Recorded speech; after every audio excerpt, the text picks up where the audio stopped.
was actually born on 8888. Timing now. What's your mom's name? 8888. What a beautiful date. Did you listen to the Hot Breakfast this morning? Here's what you missed. A story a day. Now imagine I was telling you a moment ago, surviving 3 post-election incidents. Yes. And dating back 30 years. You know, 1992, people forget. In 1992, there were some fierce clashes. There was one also in Molo, eh? In Molo was 97. Okay. Yeah, so 92 was around Kajiado, where he was with his family. And by the way, apparently they still have land in Kajiado that he can't go back to. They have 10 acres. That was 92. 30 years ago, still feels insecure. And then 97, Molo. It happened, his family was, his relatives were living in Molo. They came and stayed with him, like a whole bunch of them. Let him tell his story. Peter Kimani joins us live here in the studio. What an incredible story. Peter, welcome to Hot 96. Thank you. First question, where is the title deed for that Kajiado land? I can keep it for you. That's all you want to know. We start there first. Hiyo iko na mama. Hiyo iko na mama. Kwanza ni mbili. Tano. Tano. Kama muitaki. And you've never gone back? We have never gone back. You don't want to go back? Actually, this year I was actually thinking of going back. Then I thought about 2022 again. The elections are coming. Yeah. And I was feeling like you just lose hope. Like it's maybe it's going to happen again. And how old were you in 1992 when the first clashes happened? I was actually born on 8888. Timing now. What's your mom's name? 8888. What a beautiful date. Oh, man. What?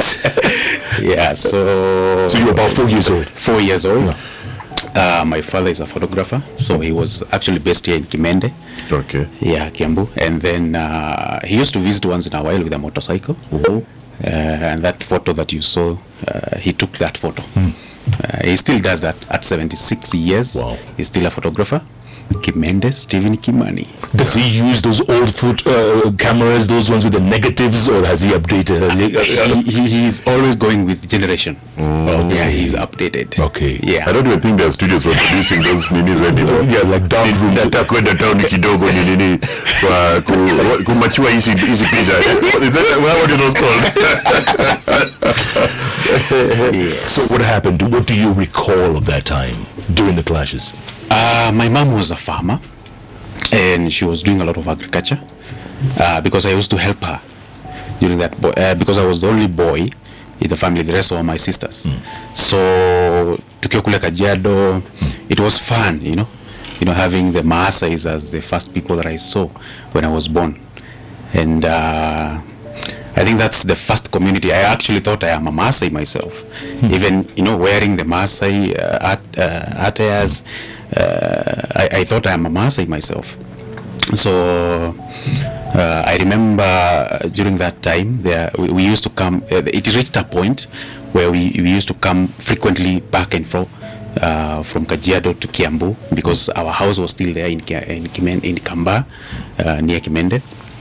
And at this moment, this year, because I remember vividly, I could see my dad carrying a sword and a club. They were chasing with the Maasais. And at night, that's how we shifted back to Kiambu. And from there, they used to meet at our house, my dad and several other men, going away down to fight the Maasais. And every day they could bring reports of what was happening down there. So until I received the news that our house has been demolished. And it's like that was the end of my life in Kajiado. So I had not started school yet. So I started schooling at Kamba Primary School up to class 3. But my mom wasn't. She didn't want to stay in Kamba region. She's this woman who wanted to just go out. The cold, the Limuru, it's a very cold place. She wanted somewhere warm, just same as Kajiado. And that's how 98 we moved to Kitale. So that's where I was raised. That's where I've been raised all my life. I joined Penki Primary School, huko Kitale, and I completed class 8. And then I went to Cherangani Boys. Yeah. So going back, 1997, we were still here in Kamba. That's when the clashes again happened. In Molo. In Molo. And it was terrible because at that age I was able to capture now a lot of information. So I could hear my dad and his brothers discussing all what was happening, how many people killed, how many, the number of houses demolished, destruction of properties and all that. So everything was being absorbed in my mind, yeah, in a negative way, because I felt like, what kind of world am I living in? Yeah, because since I was born, it's like I have seen the worst of this country. I have never seen the positive side of this country. So 2007, I remember very well. I had already built a group of friends because that's where I was raised. So most of my friends, even today, they are based in Kitale.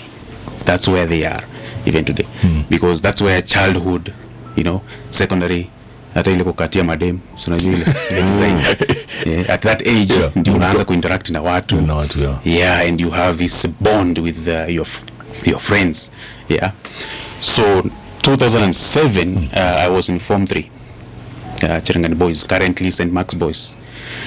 And I remember clearly that even having that bond for all those years, things started, like people started separating. You could see, like, nikitembea kwa barabara, a very close friend of mine, mwenye niko nalala kwao, analala kwetu, we have that kind of relationship. He could push me on the fence, naanguka kwa fence. At that time sikuwa nimeelewa kabisa kama ni things are getting worse. So unapata mtu ukiwa kwa barabara, pengine venye ulikuwa umezoea mtu akikuja na baiskeli, unataka kudandia, akufikisha mahali fulani, sasa unarukia hivi anakuangusha. That's when the messages now started sinking in my mind that things are getting bad. So I went to Cherangani Boys. That time nilikuwa nimeenda tu kuangalia situation venye iko. Kufika Cherangani, things were really bad over there. I remember when I entered the school gate, security told me you cannot go out. You have to stay inside because outside at night things are really bad. And at night, I remember we were very few guys in class. And I could ask where are my colleagues, and some of them could tell me, oh, they are no more. They were involved in the fights, and they were killed in the mountains. Yeah.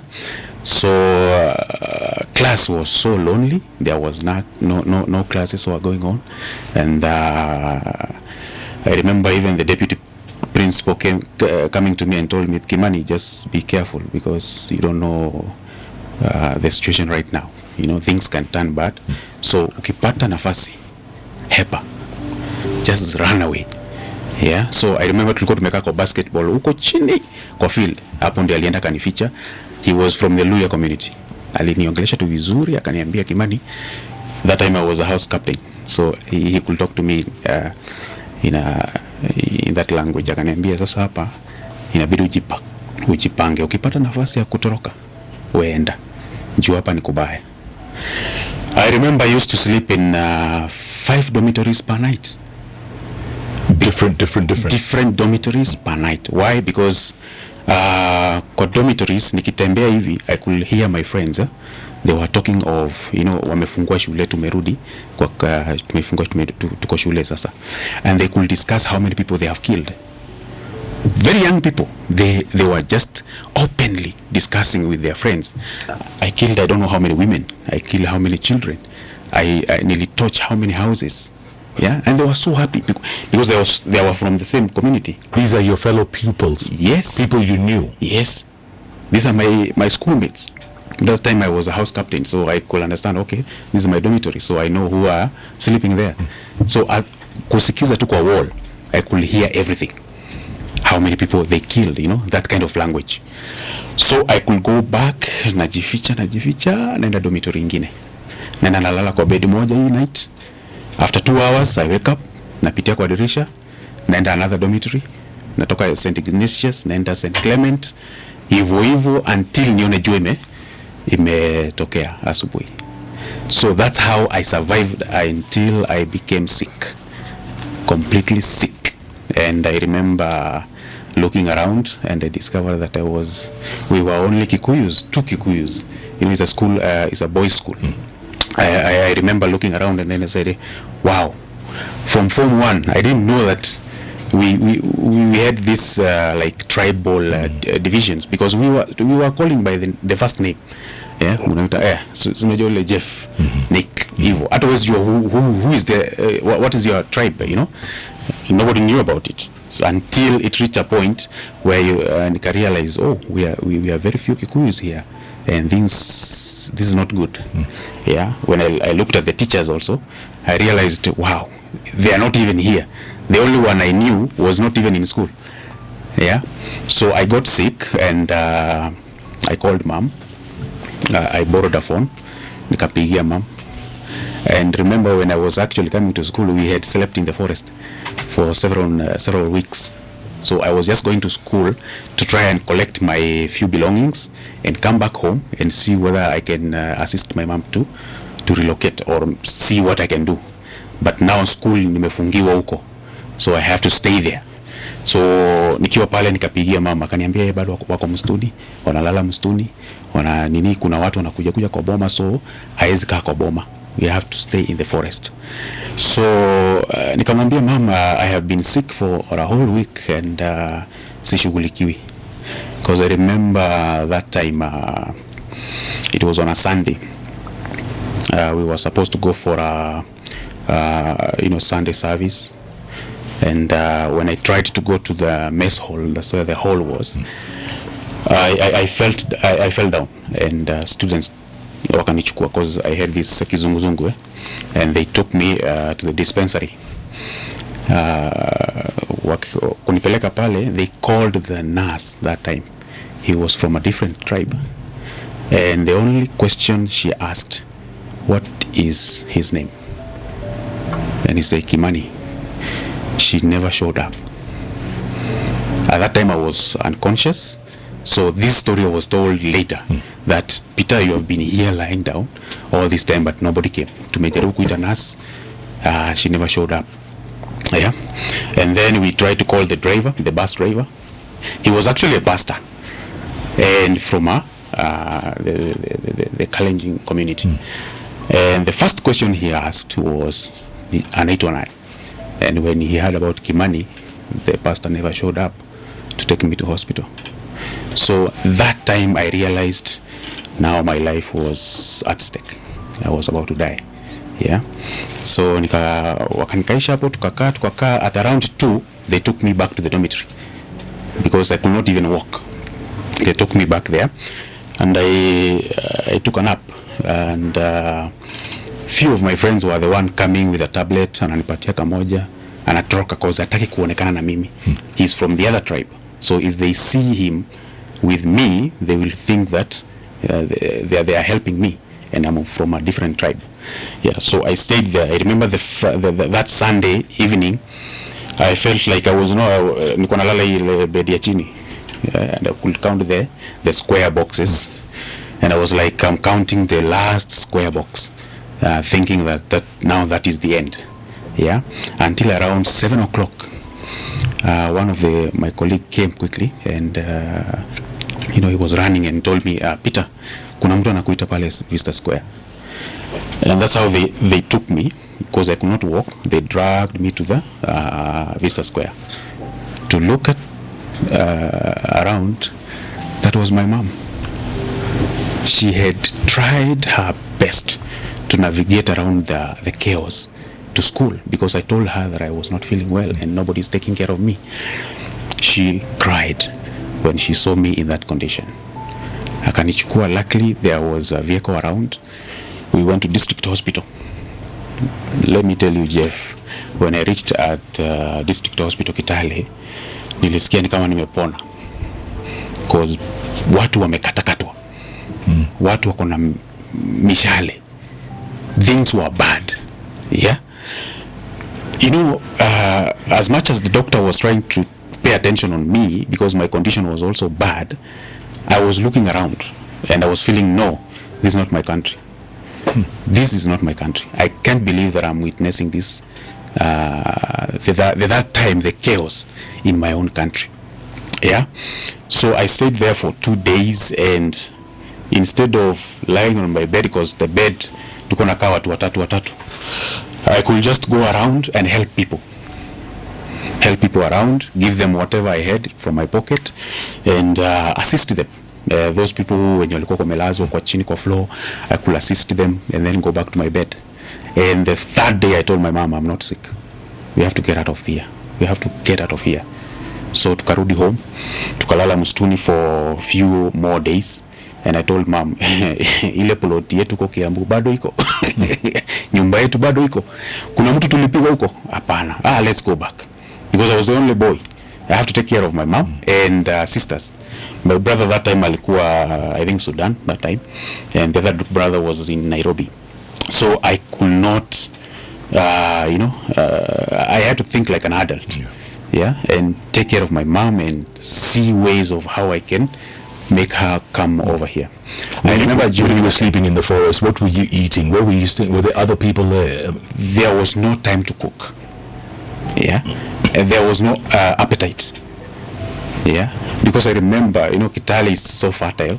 There is kama ni ndizi inaivia kwa shamba, kama ni sweet potatoes ziko kwa shamba. So I used to go there, dig, get some few, we go back, we eat them, go to the farm, napata ndizi zimeivia huko, you just take few, you eat while you are just looking around to see whether they are coming. Because at night when they were in the forest, kina mom na my sisters, I could join other men, to man the village. Na tuko tunapatana na polisi tunaongea na wao, wanatuambia nyie endeni hivi, si tunaenda hivi until morning. So we coordinated with them, and we could see Mount Elgon was already burning.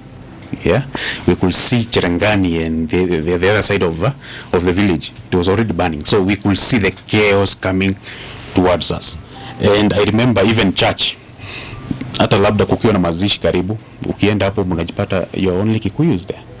The rest of the tribes, they are not there. So how we used to get the information about what they are planning is children. When children are playing, mwingine mtoto anaweza sema kwetu walikuwa na mkutano na kuna mishale mingi imeletwa kwa boma na mapanga and all those type of things. So that's how we used to get the communication from the other tribes. Yeah. And after some time, I told my mom, no, we have to think a way to get out of here. I remember even I had a wooden gun painted black, at least to scare people during the day. Nilikuwa nimeichonga vizuri na kaka magan, I painted it black and I could carry it. At least mtu akiona mbali kwa boma yetu, wanaona those people are armed. Yeah, they have gun, So it was a way of, scaring people away around our compound. Where was your dad in all this? He was in Kiambu. He was still he still have a shop here in Kimende. How did you escape? How did you get out of there? It was during Kofi Annan's time. When he came, things at least cooled down. There was a ceasefire. And that's how at least there was a way. I told mom, it's either now or never. Yeah? And that's how we managed to carry a few things. Told mom, let's go. That's how we ended up in Kiambu. And along the way, you must have obviously passed Nakuru, Naivasha. Yes. You must have seen. It's a whole day journey. So looking at outside was even, I had a headache because kuangalia images of what was going on around the country. Like what would you see? Describe for us. Nyumba zinachomeka, the moshi from the farm. You could see a whole maize plantation. It's not yet harvested, but imekwa chini houses, and then you could see people gathered. Kuna police along the way, and the roads are barabara imejaa mawe, because police walikuwa wanajaribu kutoa hizo mawe, at least bus ndio ipite. So there were a lot of a lot of things happening at the same time, and I was feeling like it's a moment of darkness. So by the time tulifika hapa Kimende, tukashuka bus, I felt peace in my mind and headache ikaenda chini, nikaanza kuona watu wametulia, hawana ubaya, bas tukaenda nyumbani. So that was 2008, early 2008, and then I told my dad I just want to join any high school, just finish high school, just like that, because there was a lot of congestion in Kiambu. So I joined St. Joseph's the Waka High School, and I completed my high school 2008. And 2009 I stayed. That was the time I was like furious looking for a passport. I don't want to stay in this country anymore.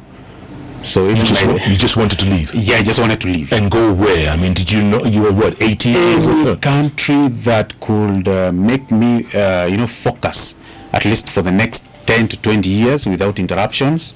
After every 5 years, I was ready to move to any country that was peaceful. Yes. So I looked from home. I remember nilikuwa naletea my parents, nawaambia waeke vidole, because that time I think signatures were not there. So walikuwa naeka vidole. They didn't know what I was looking for, and I managed to get a passport. Nilikuwa nailalia kwa pillow.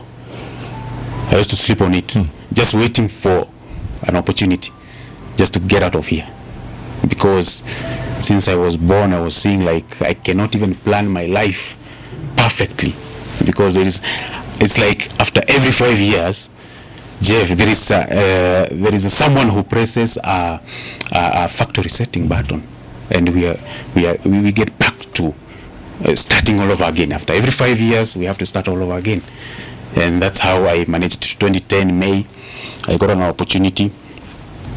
Ungeniona nikijitetea kwa some Sudanese who came to Nairobi to recruit. I told them I can clean. I'm a professional cleaner. Please take me. What does a professional cleaner do? Because cleaning is just cleaning. Nilikuwa nawaambia hata nimeretrenchiwa. Yeah. And make them believe in me. And you convinced them? I convinced them. And they told me, okay, now let's go. I knew I didn't have to be clever to do that job, but I needed something just to get out of this country. And that's how I landed in Doha. I actually knew where I was 3 weeks later, because Qatar was not that famous as it is today. Yeah, so when I landed there, I remember I had this map in my diary at the back. So after 3 weeks, that's when I tried to trace where in this continent, where in the world map, on the world map, try to trace where I was exactly. And that's where I traced, so I'm here. I came from this country, now I'm here. Now that's when I say, okay, I'm not far away, but I feel like this country is kind of quiet. It's a kingdom, from king to king, There's no chaos, there's no politics, there are no, campaigns. The country was so quiet, and I knew, okay, I think this country, I can plan my life now without interruptions. Yeah, but what were you recruited to do? What were you doing exactly? Cleaning. People's homes or offices? Or offices. Okay. Those are oil and gas field. So it was a catering company actually. So I knew for sure upande wa chakula nimekuwa sorted. Na upande wa pahali pa kulala. That's all I was looking for. And I remember starting from my room, put some benderas, the Kenyan flags, and then we had those Masai shukas and some other, Kikuyu traditional attires and other tribes. And I could tell them, just come to my room. Let's dance cultural songs, patriotic songs, national anthem. Try to build that togetherness. Did they listen? Of course, because they were feeling like I'm creating a home away from home. Yeah, because that's like it's a labor camp. It's work, come back, work, come back. Every day. So when they find such kind of an environment, definitely during weekends and even after work, jioni, they come, we sing Kenyan songs, listen to Kenyan songs, patriotic songs, and different tribes could gather, and then we have this wonderful moment. And in this, you said it's a labor camp. Was there a female company? You guys were just singing for 10 good years. Yes, sir. Hey!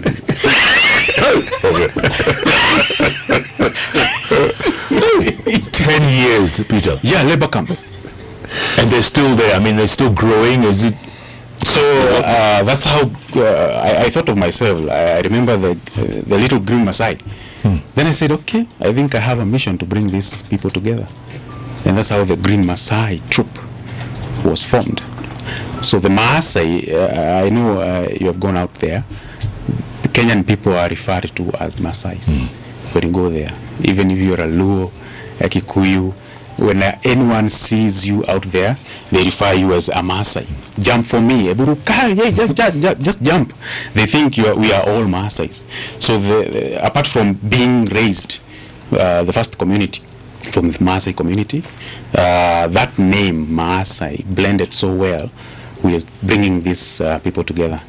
So the green part, the green was to keep them busy, planting trees, environment conservation, cleaning the beach, and bringing like some workshops just to keep them busy, environmental activities. Yeah. And the troop, Green Maasai troop is the diversity of cultural diversity. Different tribes coming together to live together in harmony for 3 years. What is an office waiter?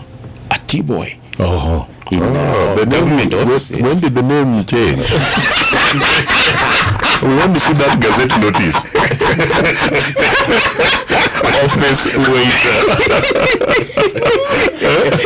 So out there we refer them as office waiters. Yeah, because you're dealing with because where I was, this Qatar Petroleum. So Qatar Petroleum is a government company, and there are a lot of professionals working there. So you have to serve them. So my company was given a contract to provide hospitality services to them. So I was a contractor in Qatar Petroleum. Yeah, so I was dealing mostly with lecturers. Yeah, serving them beverages, hot beverages, daily. Yeah. I see you come with a lovely lady. Is it during one of those 2 year stints that you met her? She has a very nice smile. Yeah, very nice. No. We came to meet when I actually came back. When you came back. But I had her number. I had saved her number as an organizational number because I really wanted to, inquire more about mental health, depression, anxiety, and those kind of stuff. And that's what she was doing. She was involved in yes, that. Yes. So when I she came, took advantage of her patient. Is what you said.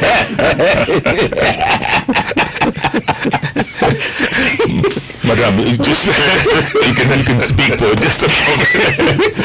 First of all, what's your name? I'm Esther Nduko. I'm a mental health ambassador. Okay. And expert as well. I'm a survivor of depression, cyberbullying, and attempted suicide. And that is why I have worked with an organization that focuses on the same. Yeah. And when you look at Peter right now, who is your husband, right, for the last 1 year or so, how is he doing? He's doing well, because when I met him, he was very traumatized. He was depressed. I can say he was lost. And at the same time, he was kind of scared. Through encouraging him to speak up, because he had not shared his story before. And he's kind of an introvert, but right now I can say he's an extrovert because he's in a position to talk. Yeah. So through speaking out and sharing his story and feeling the painful part of him, at least I've seen him healing each and every day, and so far so good. Yeah. But still he has those traces of whatever happened back then, because I remember the starting of this year actually. He had this thing of what will happen. He's still scared. The anxiety is still there. What might happen? But one thing I keep encouraging him is that things have changed. We're not going back to where we used to be in 07. Yeah, but it's normal for someone to be traumatized even in their adulthood. Yeah. Peter, with less than 3 months to go before the election. Yeah. So how do you feel? How do you feel about this country now? I still have that feeling of like the tension in the country, because I have been following. It's not that I have not been following all the time that I was there. because I used to study a lot because I had to find a way of personal developing myself. I wasn't a T-boy all that life. So after 3 years, I was in administration as an administrative assistant in RasGas. That's a gas and oil and gas company also. And I worked for 3 years. Then again, I was promoted to operations supervisor. So I was taking care of like 400 people in Qatar. So during that time, I was still doing the Green Masai mission to try and unite Kenyans who are in Qatar. And this worked so well because all the Kenyans who migrated from Kenya and they came there, they could find like a home away from home. And the Kenyan embassy saw that we were doing a great job and they hosted us. So Green Masai is currently hosted at the Kenyan embassy in Qatar. And that's where Kenyans meet every Friday to try and bond and have that good moment of Kenyan together.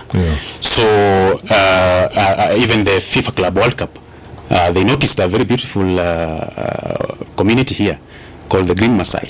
I remember even member of parliaments coming there to Qatar, and the first thing they were referred to as like, "Are you Green Masai?"